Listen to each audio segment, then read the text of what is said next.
so ein Teil in der Nähe von Minus. Es überträgt sich doch im Wasser und Wal oder so. Ja, was haben wir für eine Abbildung? Velofahren, daheim bleiben. Daheim bleiben? Wäre es besser? Ich würde auch sein. Daheim.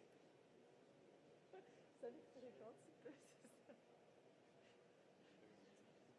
Hast du Asyl hier? Genau. Genau. Ist das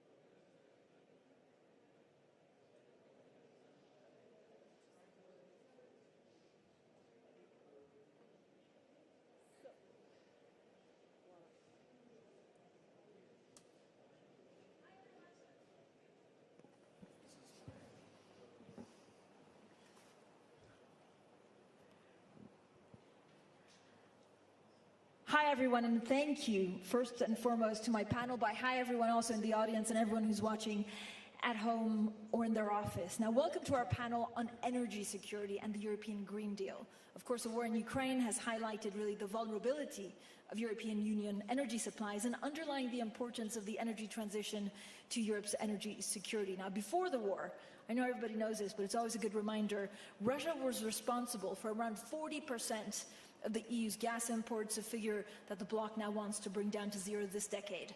And while Europe is burning more coal and seeking energy from alternative sources that could temporarily raise emissions, it wants to accelerate the transition in the longer term. Now, a number of CEOs have also called for a strengthening of the key pillars of the Green Deal by increasing ambitions in areas like the European carbon market, albeit with more support for domestic industries. They're also seeking to increase the specialized workforce needed for the transition to cleaner energy. So I could not be more delighted to have this all-star panel with me. Pedro Sánchez, the Prime Minister of Spain, Gitanas Nausėda, President of the Republic of Lithuania, Anna Borg, President and Chief Executive Officer of Vattenfall, Frans Timmermans, European Commission Executive Vice President for the European Green Deal, and Esther Baiget, the President and Chief Executive Officer of Novozymes. So thank you all for joining us. I know we have 1 hour and we have very, very big topics to discuss. So without further ado, Prime Minister, let me start off with you. How can the EU at the same time deal with the short-term challenge of ensuring energy security with this urgent need to scale up the green transition? Well, happy to be here. I think that the European Union is facing three major challenges in the energy field. The first one is an unprecedented spike in gas, electricity and fuel prices. Second, the need, as you said, to urgently phase out gas, oil and coal imports from Russia and build our energy independence and security of supply, and finally to deliver on the climate goals. And I think that we need four things in the European Union. The first one is, and I would say the foremost, we must quickly increase the share of renewables and electrification. Second, we need to accelerate joint gas purchase. This is something that we've been very vocal in the European Council, and also to diversify suppliers via higher LNG imports and pipelines from non-Russian suppliers. Third, we need to bolster the use of biogas, biomethane, and of course renewable hydrogen. And finally, thinking long-term, I believe we need to alterate, to actualize, to modernize the rules of the European electricity market. So I think that this war and the big lessons that we have to take from this war is that renewable energies is not only a fundamental question to face the climate goal, but is the best allies for the European Union for its independence and its strategic autonomy. Thank you so much. President Nausėda, you've taken actually some pretty impressive measures to be energy independent, to cut away from Russian dependency. Can you talk us through some of those efforts? We started it very early because our long history experience to deal with Russia was experience of manipulations, blackmailing, and this was the reason why we started to implement the first very important projects in 1999, 23 years before the war in Ukraine broke out. I have in mind the oil terminal on the coast, on the Baltic Sea, and then the game changer in our independence story was LNG terminal in Klaipėda, built in 2014. But those are only partial measures to increase our security. We developed also the infrastructure of pipelines. First of all, the pipeline to Poland, gas interconnection Poland-Lithuania, which could satisfy the needs not only Lithuania and Poland, but also other Baltic countries and even Finland. We have Baltic Link, which allows us to import electricity from Sweden, and we have Litpol Link, which allows us to do the same with Poland. So you have very broad range of infrastructure projects, which allowed us recently, beginning of April, to say enough is enough. We are ready to refuse to buy any energy resources from Russia. Oil, gas, and recently even electricity. We are ready to do this, first of all, because we would like to be independent, but we also feel the moral duty not to pay for these atrocities, even indirectly, but still, for those atrocities in Ukraine. Because from our money, or using our money, Russia is paying financing the war. So I think Lithuania is a very good example of strong political will, consistency. No matter what the government was in office, there was certain consistency to reduce our dependence on Russian energy resources. And now we are in the final stage, and of course one more important project we envisage to implement until 2025 is electricity synchronization projects, which allows us to connect our electricity grid to the continental Europe and disconnect from the former Soviet Union BREL system. So it will be the final stage of our long way, and I think this is a very good example to our colleagues in Europe. Just you can do the same. Yes, you need the time, but you know, this was probably because we didn't have any illusions regarding Russia. So having very long, centuries-long experience to deal with Russia, we didn't have the illusions. Sometimes illusions are good. You can feel happier, you would like to see reality brighter than it is, but we didn't have this. No. And it allowed us to implement those decisions which are critically needed for Lithuanian people and for our moral obligations and moral contribution to the Ukrainians' fight for the freedom. I mean, it's about resolve, but it's also having that timeline, right? And you had much more time than other countries now have. And let me come to you because, of course, Vattenfall is a leader in renewable energy in Europe. Your objective, which is extremely ambitious, is to deliver a fossil-free economy in one generation. How would you achieve that? Well, we are actually well on the way, and I think that we have to achieve that if we're going to be competitive in the future. Because to me, this transition is not only about mitigating climate change, which is, of course, immensely important, and now we have the geopolitical perspective on top of that. But I also think it's a matter of competitiveness for companies in the future. So when we phrase our strategy like that, it's clearly our business strategy. It's not our sustainability strategy, but it is a sustainable business strategy. So we have started that journey, and as you said, we are one of the leading renewable energy builders and operators, mainly in offshore wind in Europe. But I think in order to succeed going forward, and especially with this more squeezed timeline that we now see, it's important to not exclude any fossil-free energy sources. We're going to need everything we can get our hands on.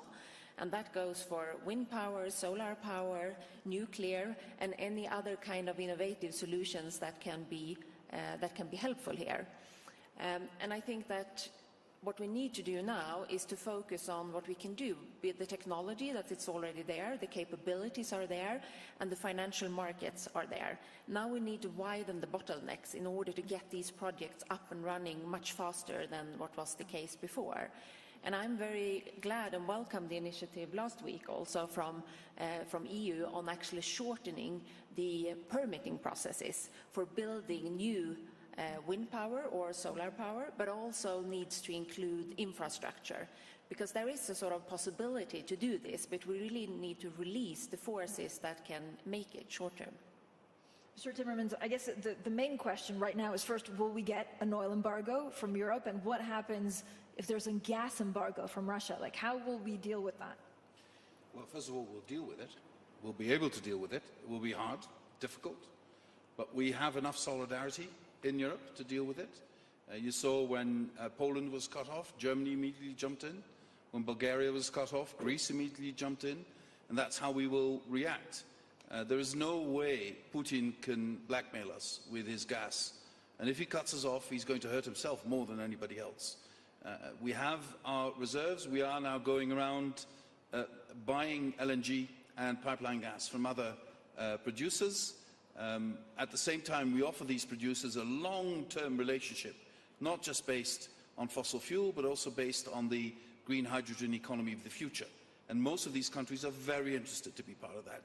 I believe you will see the Mediterranean basis will become the center of the world's new energy supply, which will be green hydrogen. And Europe will be part of that. Africa will be part of that. The Gulf will be part of that. And that's extremely exciting, because it will deliver a sustainable source of energy that is almost limitless because of the way we can create electricity through solar panels and offshore wind. So I think that's the future. In what kind of time frame? Sorry? In what kind of time frame? Well, I think we can free ourselves of Russian fossil fuels between now and 2027 at the latest. In that time, we will have to do a couple of things. First of all, we have to convince companies, industry, and citizens in Europe to save more energy, because the cheapest energy is the energy you don't use. And what seems like a small step for an individual becomes a huge leap if 440 million individuals take that step. So we can still save a lot of energy. That will already mean less money in Putin's pockets. Secondly, we can speed up our transition to renewable energy. And one of the elements, indeed, is speeding up permitting. We want to create to-go zones, go-to zones, sorry, where you would do permitting once for a whole area, and then the individual projects would not have to be permitted one after the other. That would speed up, hopefully, from now 7 to 8 years to 1 year in terms of permitting. That makes a huge difference in renewable energy generation. And, of course, rooftop solar. If we fulfill our ambitions in rooftop solar in the whole of Europe, 25% of all the electricity we need in Europe will be coming from rooftop solar. That's an incredible amount. And then, as I said, the third part is, for now, we will need fossil fuels. We need to go and buy fossil fuels in the Gulf, in Australia, in the United States, and elsewhere. But we need to do it collectively. So what we're asking as European Commission is from our member states to allow us to negotiate these deals on behalf of the EU. It's voluntary, but still, I think it will be better if we negotiate on behalf of the whole EU instead of individual countries going to Qatar and driving up the price because they're negotiating different deals. So that's in a nutshell what we're trying to do. Yeah, and we'll ask the Prime Minister about that. Esther, talk to us a little bit about what this means for your company. So what does the transition mean for Novozymes? It is not only for Novozymes. We are an enabler of part of the solution, that all the items that we have put on the table. The good news is that the technology is ready. The science is here, the technology is scalable, the solutions to not completely eliminate fossil-based fuels. I think fossil-based fuels are going to be part of the future, but in a smaller component. If one word is very strong here in this COP, it's the word of resilience, the word of ductility, the word of agility, having a broader toolbox. I think we live in a pivotal moment the crisis of the tragic war in Ukraine has magnified the dependence we have on fossil fuels. And we live in a very unique moment that we can use as an inflection to move a little bit faster to the future.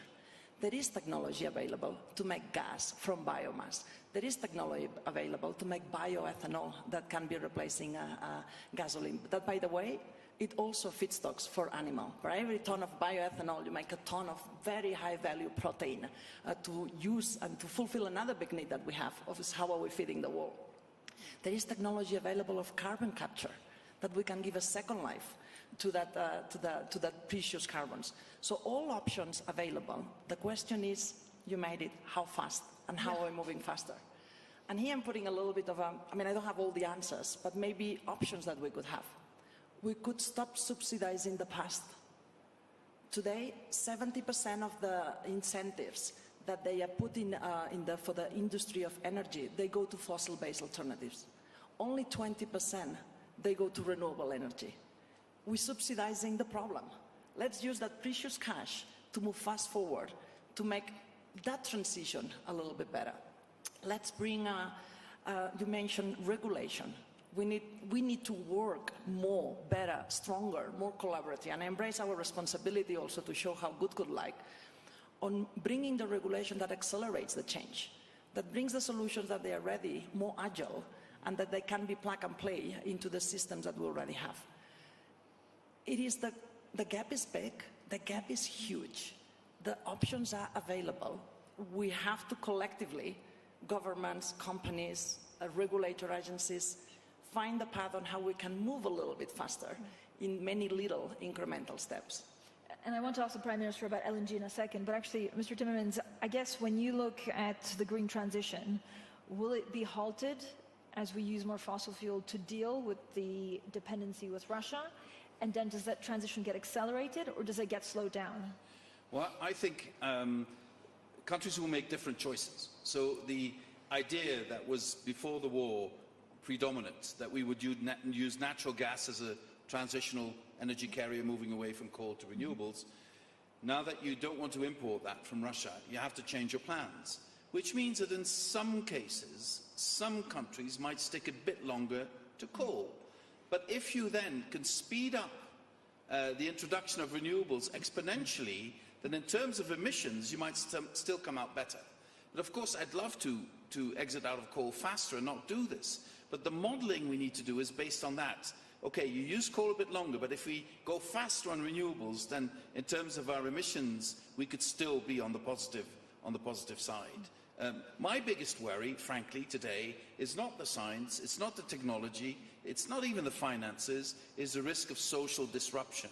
The idea in large parts of our society is that people feel left behind or not involved. People are dying because of these enormously high energy prices, and I think that's the issue we need to address. The Green Deal will succeed if we have support of the whole of society, but the whole of society will not support us if people feel left behind. I think that's a much, much more urgent issue than many people believe who think in terms of the transition, in terms of science. And Prime Minister, I know this is something that it's close to what you're trying to do. I'll ask you about LNG in a second, but it's making sure that, I guess, the families that struggle the most, that have the higher cost of living, will not suffer too much in this transition. Indeed, indeed. Well, I believe that security of supply is a collective task. And as France just said, I believe that Southern Europe can provide alternatives to this huge crisis caused by Putin's war. Not only with our energy mix, which in the case of Spain, 57% of our installed capacity comes from renewable, but also since we have 30%, over 30%, 34% of the total regasification capacity in Europe is located in Spain. 50% of the LNG storage capacity of the whole Europe is located in the Iberian Peninsula. Which is the problem that we are facing? Well, a physical bottleneck problem, which is, of course, the lack of interconnections. And that is why I think it's important what the Commission has released last week with the Repower European Union, that puts specific commitments in order to develop these interconnections between the Iberian Peninsula and our European Union neighbors. And just last comment on this, I think it's important that these interconnections make compatible not only the gas pipeline, but also the green hydrogen interconnection, because that's our bet, this is our commitment, our political goal for renewable and the green transition. But what's the hardest in that? It's easier said than done. Is it financing? No, I don't think. I think it's a question of, you know, I would say lack of political will. As President of Lithuania said, I think it's important that nowadays we open our eyes, we see that we have alternatives. Let's do it, and let's go for these interconnections, because at the end of the day, the Southern Europe could provide alternatives to this terrible mess that Putin has caused. President Nauseda, if a war really at the doorstep of Europe does not focus the mind of politicians, and if it does not bring up this political will, then what will? Sorry, it's not so easy to To understand. So the question is, we're talking about political will to make these changes. Do you see the political will within Europe to make a substantial change? I see, and I see that Green Deal agenda is the highest priority in many countries, and in my country too. And this was only the part of the job we did so far, diversification of energy routes. But another, even probably more important part of our job, if we are looking long term, is Green Deal agenda. Yeah. And we are dedicated to do our best in order to achieve very significant progress until 2030.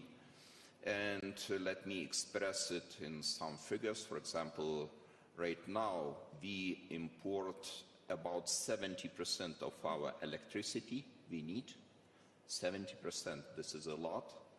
And even with this diversification of the electricity supply, of course, this is not sustainable to pay so much money on the import. And until 2030, we have the objective to achieve self-sufficiency in this regard. And of course, the main pillars are onshore wind, offshore wind. We also envisage to implement very important projects in the Baltic Sea, 2 offshore wind facilities, taken together 1.4 gigawatt. And it will be possible to participate in the tenders already next year. So the companies, I really use the opportunity to invite the companies to participate in this project. And also solar energy. Lithuania is the producer of very good solar panels, and we already export these panels to other countries. And taken together, we envisage to increase the capacity of renewables from 1 gigawatt right now and up to 7 gigawatt until 2030. And you know, the first trigger of Green Deal in Lithuania, by the way, was closure of Ignalina nuclear power plant, because according to our agreement with European Union, it was possible to finalize our negotiations regarding the membership in European Union only with the precondition that Lithuania closes the Ignalina nuclear power plant, old type of Chernobyl type reactors, in 2010. And we did it. And the rumors and the fears were huge that electricity prices will become double as expensive as before. But at the same time, it was a huge motivator, trigger to start to look for alternatives. And it was the first stage of renewables revolution in my country. Of course, taken together with a very favorable price-setting policy of our government, but still, sometimes the bad things provoke good shifts, good processes, and now we have just to continue the work we started 1 decade ago. President, from now, what is the hardest thing to achieve? So given your goals. The hardest thing to achieve probably is stable generation, because everybody knows that renewables is not the source of stable generation. Probably we need some basic generation in order to provide the stability to our energy system. But having in mind these alternative possibilities to import the electricity from our neighbors, I think this is the work we can do successfully, and we really would like to be in the first lines. We would like to be the front runners in this process of switching to green energy. And myself, I personally initiated the Green Lithuania initiative, and Mr. Timmermans was a part of this event. The first festival or first conference took place 1 year ago, and we tried to gather municipalities, business community, NGOs, and ordinary people just to share the ideas, to share the views, and to do this good work for Lithuania, to preserve green, beautiful Lithuania for next generations. Anna, and this also goes to public-private partnerships, I guess. What can private companies' role in this be? Well, I actually think that my main concern is the speed of the development right now. And the reason I'm concerned is that the demand is clearly there. Right now, my feeling is that the business community is moving faster than politics, which is probably a good thing, because that means that we can join forces. But I think that's also because a lot of the companies have realized that the risk of not changing and not transforming into a sustainable value chain and business model is much higher than the risk of remaining with as is. And I will give you 3 examples, because I think that this development is not happening in the same kind of value chain as we are used to see in the energy industry. And the first example is the fact that we joined forces with SSAB, a steel-making company, and LKAB, which is a mining company, in order to produce fossil-free steel using green hydrogen rather than coal in the process. And this has actually been very successful. The qualities of the steel is exactly as good as traditional steel, and the first off-taker of it is Volvo. The demand is skyrocketing, so there could have been, a sale of much more of this fossil-free steel right now if it was already on the market. But the reason we were able to develop it was that we looked at this value chain end to end, not exactly what is your piece or your piece and what has it looked like in the past, but how can we solve the problem and create a new business model. The second example is regarding sustainable aviation fuel, which is a project we're doing together with Shell, Lanzatec and Scandinavian Airlines, using captured carbon from a biomass-fired power plant, combining that with green hydrogen and producing electrofuels. And the third example is something that we did just this week, actually, is where we start a project where we'll build the world's first hydrogen-producing windmill, where it's integrated from the beginning. So not only speeding up the development of offshore wind electricity production, but also actually producing green hydrogen directly in the wind farms and piping that ashore. And here we see a huge demand from different kind of companies and industries that would like to integrate this from the start. So I think that yes, the challenges are there, but so are also many of the solutions. And there is nowhere else to look than at ourselves to solve this, because we are where we are, and we are the ones here now that need to make this work. What can private companies, Mr. Timmermans, do to Sorry? help? No, I was going to ask Mr. Timmermans, what can private companies, to Anna's point, do to help? The advantage is that they do long-term projections. And the disadvantage of politics, because support is not so stable as it used to be in politics, is that politics has become extremely short-term. And so if we combine the long-term planning of private industry with the need to also address short-term issues of our citizens, then we will be successful. And I don't want to be, rude to anyone, but the fact that energy companies are now pocketing windfall profits, incredibly high profits, where citizens are suffering because they don't know how to pay their energy bills. And some companies behave as though this were just a fact of nature, is not helping to create a long-term cooperation between companies and politics. You know, you have to understand that if you want the population to support what we're doing, you also have to address their immediate needs. And the immediate needs of most Europeans today is, what are you going to do about these energy and food prices that I can no longer afford? And there, you know, companies cannot shy away from that responsibility either. It's our responsibility to take care of how we organize it, but it's also the responsibility of companies, and I would especially address energy companies, to understand that they are not helping if they don't address the issue of excessive profits. Yeah, Prime Minister? Just a question to our, my dear friend Franz, as Commissioner for Energy. Don't you think it is the time to also have a new electricity market regulation? Yes, we need to look at the design of the electricity market, because it is, the more we introduce renewable energy into that market, the less the present system will create the right price for the customer.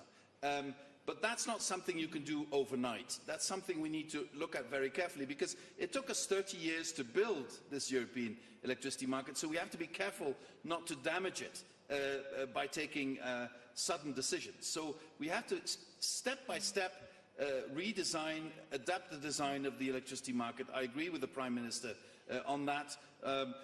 It's a particular challenge for countries like Spain, where the part of renewable is already so big, and then the price is dictated by a relatively small part with very high natural gas prices. I really understand that predicament, but we have to make sure in making these adaptations that we don't throw away the baby with the bathwater, but we need to adapt it step by step.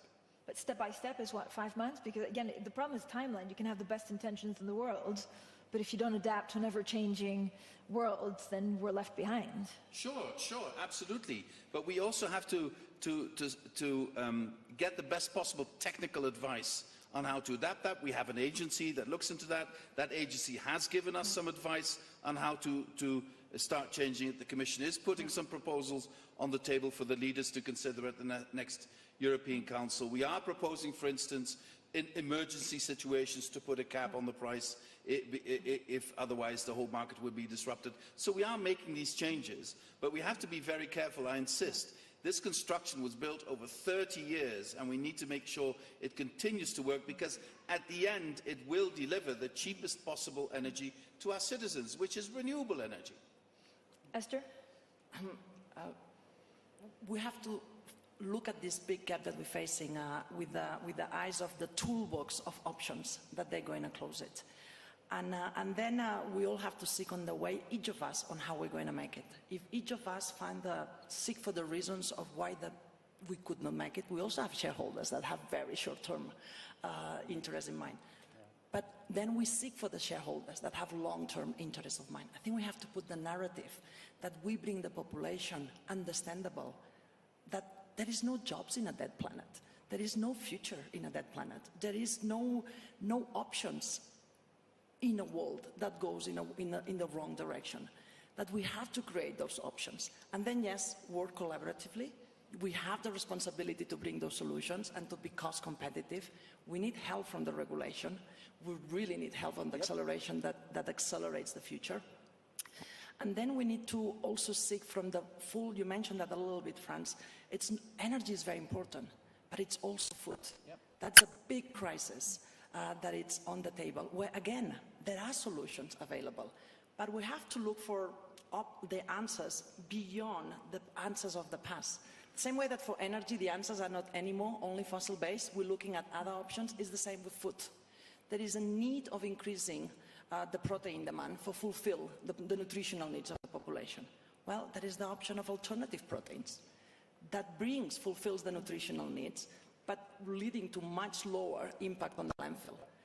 Only if 10% of the protein demand would be from alternative proteins, that would relieve 50% of the European land that is used for agricultural. That will alleviate a lot of the tension that we're facing here. But here again, options are there, technology works, But we need to create that value chain approach where regulation also needs to be in the loop on how we're moving faster, bolder into the future. I'm just saying, I agree with you 100%. And if we don't change our ways, our children will be fighting wars over water and food. It's that serious. So we are faced with a fundamental crisis, which is the climate crisis and the biodiversity crisis. But I also want to draw your attention to the fact that somebody who doesn't know how to make it to the end of the month can't be bothered with the end of the world. They want us to face the issue of the end of the month. And that's how you bring them along in a narrative about the end of the world. And I'm just saying, as a politician, that is my biggest worry today. Social disruption because people feel left behind. Can I ask you something? Because I spoke actually, Mr. Timmermans, to a chief executive of an Italian energy company who was saying, you know, windfall tax is a good idea, so why have some governments in Europe still not put them in place? Why are they reluctant? I have no idea. I just don't get the logic of it. And you could do several things. You could say, okay, in these situations where you have these excessive profits, we will tax that. But only in that situation. So if that's no longer there, we will stop immediately with that taxation. You could do that. Or you could say, we will tax part of it, and the other part, boys and girls, you will invest in renewables, and then we will not tax it. But now, you said 20% only. I think it's even lower than 20%. Okay, I was generous. So, you know, we really need to force them to put more into renewables as well. And who's them? Who's them? Well, especially the big oil companies. They're the ones, I think they're only investing 4%. Oh yeah, no, I was talking about the subsidiaries from the government. I'm just talking about oil companies, 4%, if I'm that's correctly true. informed. That, you know, and then they said, we doubled our investment in renewables. Wow, 4%. So we still have a world to win here, and we need to push them more. Anna? I would like to add one perspective, because I completely agree with the importance of protecting the vulnerable groups in society and making sure that everybody is sort of along in this journey, because otherwise it will not happen. I also think it's important when considering updated market designs to remember that the fundamental problem is a demand-supply problem. So we want to have more supply of fossil-free electricity and energy in Europe, and how do we sort of foster that? It might not be a market design issue only, there might be other things as well. And when it comes to investments into new energy production, that's investments that will have to last for 25, 35 or 40 years. So the fact that the sort of prerequisites in order to invest are fairly stable is also very important for this to happen. And I think that if there's going to be a taxation, I think it's important it targets the right things. As you rightly point out, there might be, you know, fossil fuel components that you would like to taxate in order to speed up this transition, but it needs to be carefully done so you don't at the same time hamper the investments into new renewables. And I can't speak for the oil companies, but I know that in our case, 50% of our investments go into new renewables, and pretty much the rest goes into taking care of the existing renewables. So I think it's important how you tailor this. Prime Minister, can I ask about renewables? Because you have a hugely ambitious goal actually for Spain, from 47% of the energy used thanks to renewables in 2021. By 2030, you want 74% of electricity generated by renewables. How will you achieve that? Well, by the way, Spain was one of the first countries in Europe that we face all this problem of the windfall profits and to intervene in the market.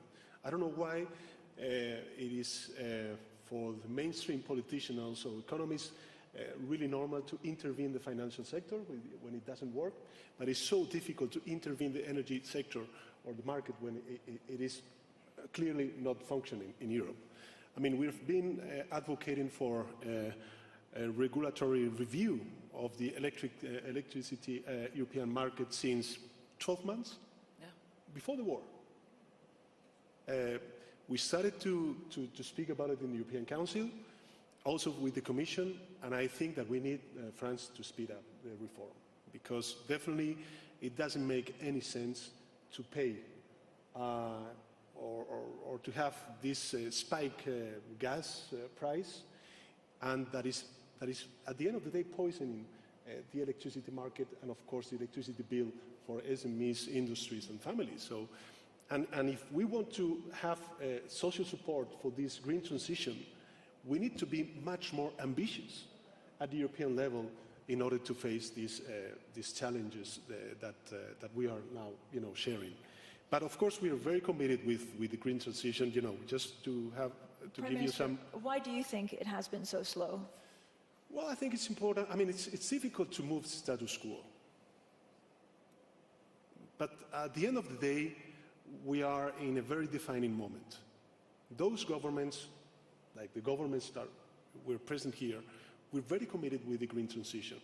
We don't want to use the pandemic or even the war as an excuse not for going to this green transition, because we know what is at stake.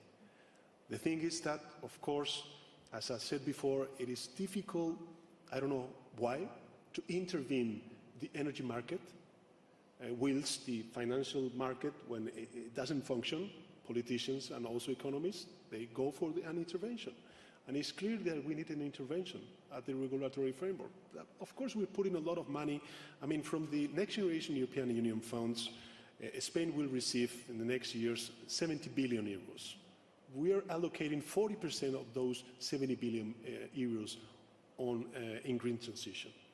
But of course, if we need to keep the social support and understanding to this huge challenge which represents the green transition and the climate change, we need also to actualize and to modernize our electricity regulatory framework at the European level. If we don't do that, we are going to put in risk all the green transition, and we are now witnessing the effects on the ETS market, the financial speculation that the ETS market is suffering, and of course, the electricity bill for families, SMEs, and industries. It doesn't make any sense that we pay, gas prices when we have very competitive energies such as renewable energies. I just wanted to say and use this opportunity to say that in order to increase the resilience of our society and our economy to unexpected price shocks, it's very important to find modern, smart solutions for energy consumers. And I don't know how widespread is this experience, but we use so-called remote prosumers policy in Lithuania. It means that actually every single resident of the multi-apartment house has the right to acquire the stake of solar plant and at the same time can enjoy, for example, 25 years, the electricity price is zero.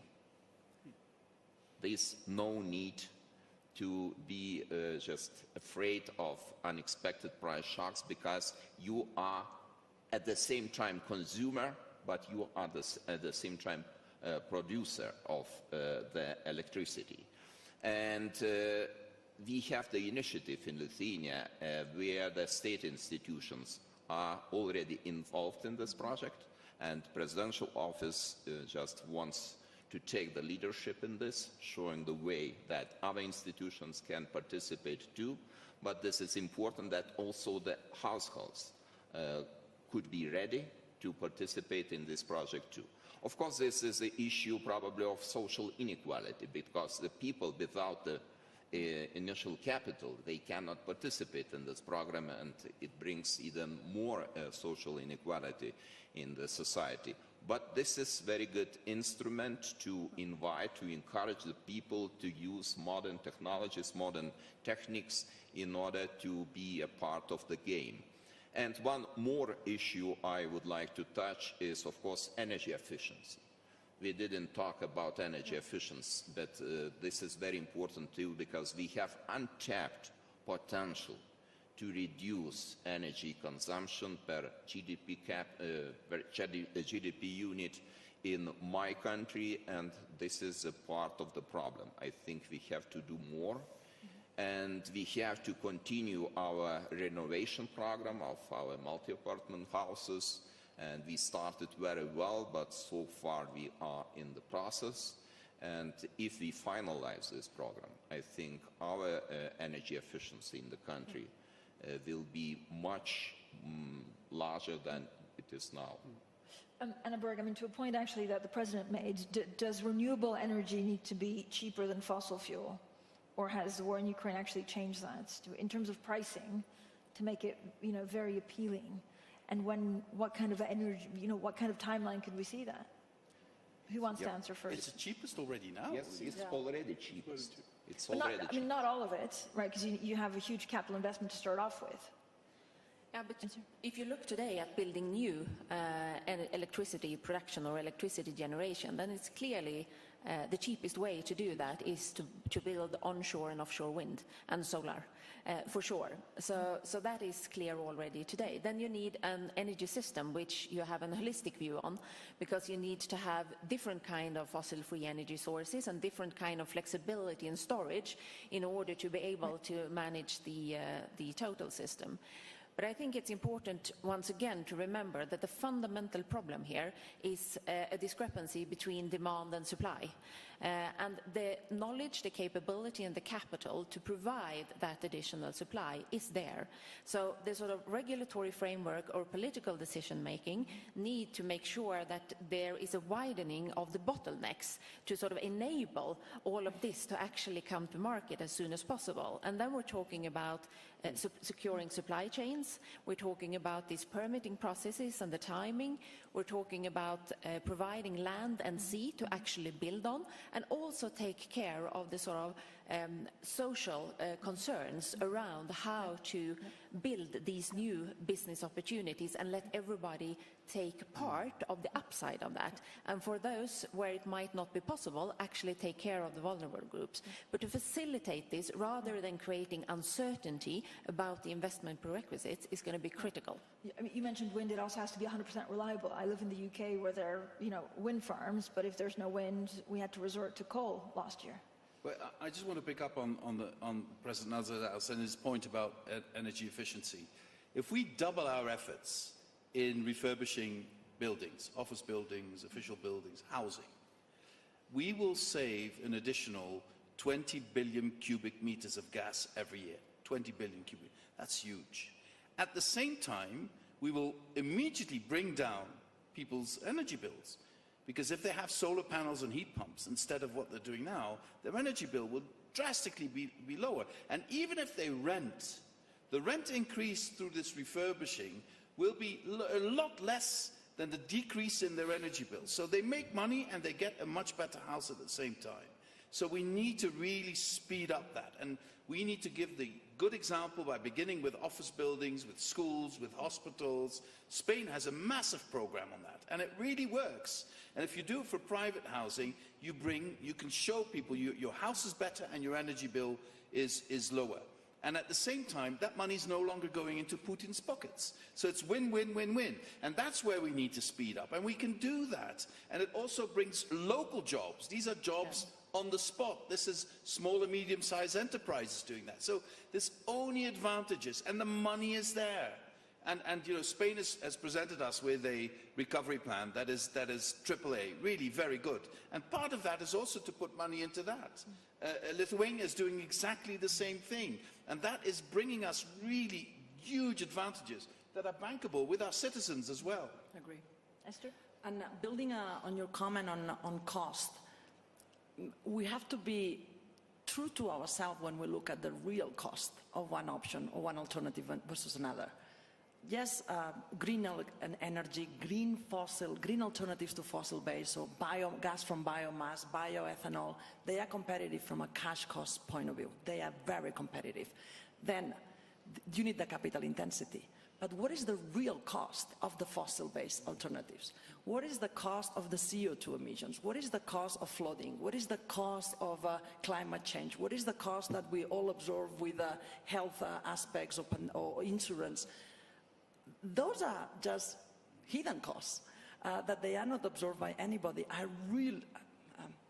As a thought, the concept of carbon pricing, putting a real cost, making the hidden cost visible, it would truly drive the momentum to the most cost-competitive alternatives, which are the bio-based solutions, which are the green alternatives. They are the most competitive. But we have to self-help us that when we look at the costs and that we compare the economics, we really look at the full P&L, not only the one of one little component.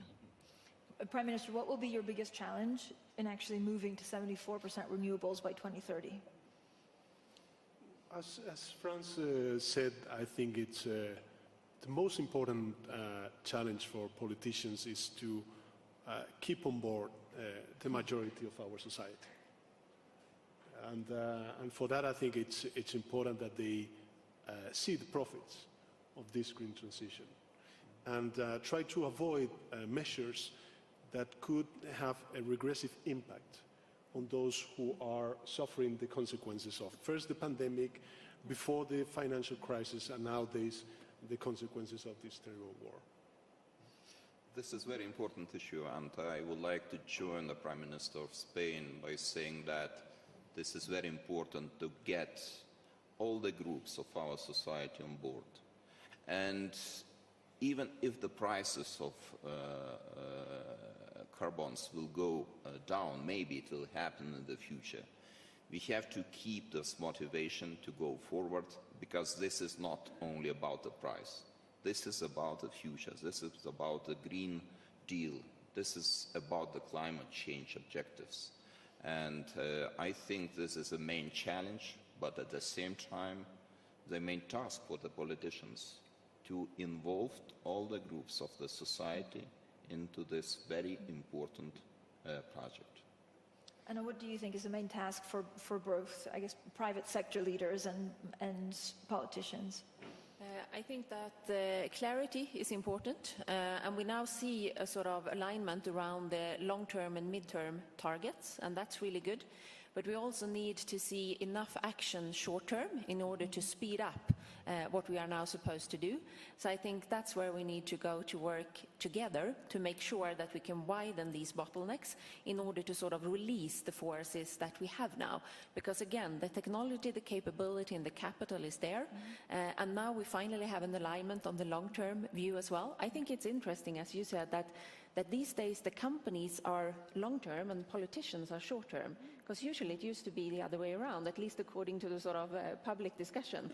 And what does that say? And how do we sort of align on what needs to be done here and now in order to drive the development soon enough? I think it's so important that we combine long-term goals with short-term successes, because that's how you keep people on board for this long-term journey. I think that is of the essence. And we can do that. We can do that in this refurbishing of homes. We can do that in offering more charging infrastructure for people who consider transiting to electric mobility. We can do that through cycling paths. We can do that through greening cities, which is happening. Just imagine in Spain, if you really green a city more than you do now, you bring the temperature down, you bring the air quality up. 400,000 Europeans die prematurely because of bad air quality every year. You can do something about this immediately. So combine this long-term goal we have with immediate, concrete, visible, tangible results for our citizens, and they will be on board. With more financing, or as we are?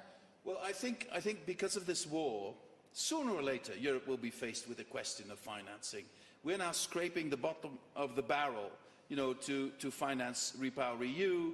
We're doing everything we possibly can, but the budget is the budget, and we can't go beyond that. So sooner or later, there will be a moment of reckoning when our leaders in the European Council will have to ask themselves, is this money we have enough to face the challenges? I think the answer will have to be no, once we understand how important it will be for us to help the reconstruction of Ukraine. I think that is of essential importance for Europe. But that is something our leaders will face at a certain point. A very difficult discussion, but I think this is something they will face sooner or later. Esther? I think it all boils down to collaboration, to embracing that we all win or we all lose. And we have to do this together. There is the short term and the long term, but actually the short term, the long term, it's many, many short terms, one after the other. So it is working collaboratively setting the path on what is possible and how we're moving, and then celebrating success. The point you mentioned about the narrative to the population, that we bring health and